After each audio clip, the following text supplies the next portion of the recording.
सुकोई 30 MKI विमान वायुसेना का ऋण माना जाता है और यह लड़ाकू विमान है। जब ये आसमान में उड़ान भरता है तो दुश्मन के छक्के छूट जाते हैं।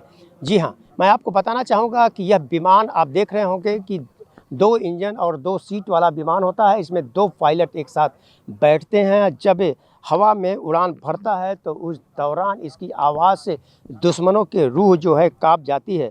और मैं ये भी बताना चाहूँगा आपको कि यह सुकोई की सबसे बड़ी ख़ासियत यह है कि जो इसे डॉग फाइट नज़दीकी हवाई लड़ाई में अद्वितीय बनाती है।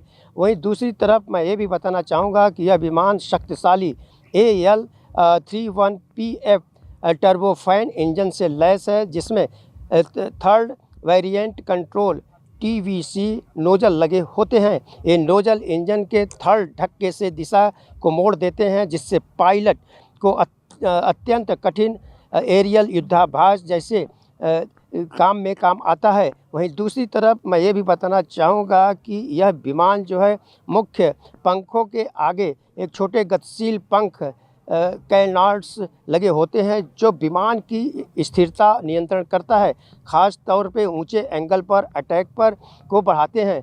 इसकी गति की अगर हम बात करें तो यह जो है उच्च ऊंचाई पर मैक 2.0 लगभग 2120 किलोमीटर प्रति घंटा से उड़ान भर सकता है।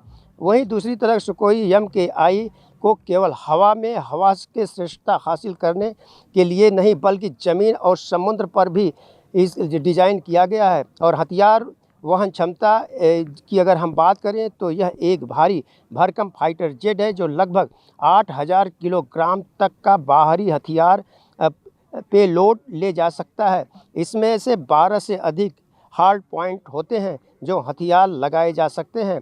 ब्रह्मोस की अगर हम बात करें मिसाइल की, तो ब्रह्मोस यह एक दुनिया के सबसे घातक सुपरसोनिक क्रूज मिसाइल में से एक है। ब्रह्मोस एयर लॉन्च संस्करण को ले जाने और लॉन्च करने वाला एकमात्र लड़ाकू विमान है और यह दुश्मन के ठिकानों पर लंबी दूरी से सटीक हमला करने में सक्षम है। मैं आपको बताना चाहूँगा कि ब्रह्मोस मिसाइल हो चाहे और मिसाइल हो, सारी मिसाइलों को यह विमान जो है अपने आप में उसे उठा सकता है और बड़ी ही तेज़ी से देखा जाए तो दुश्मन के ऊपर जो है उस मिसाइल को गिरा सकता है। और रडार प्रणाली की अगर हम बात करें तो दुश्मन के रडार में जल्दी से यह विमान आता नहीं है और इसीलिए दुश्मन जो होते हैं इसकी आवाज़ से ही देखा जाए तो उनके होश उड़ जाते हैं।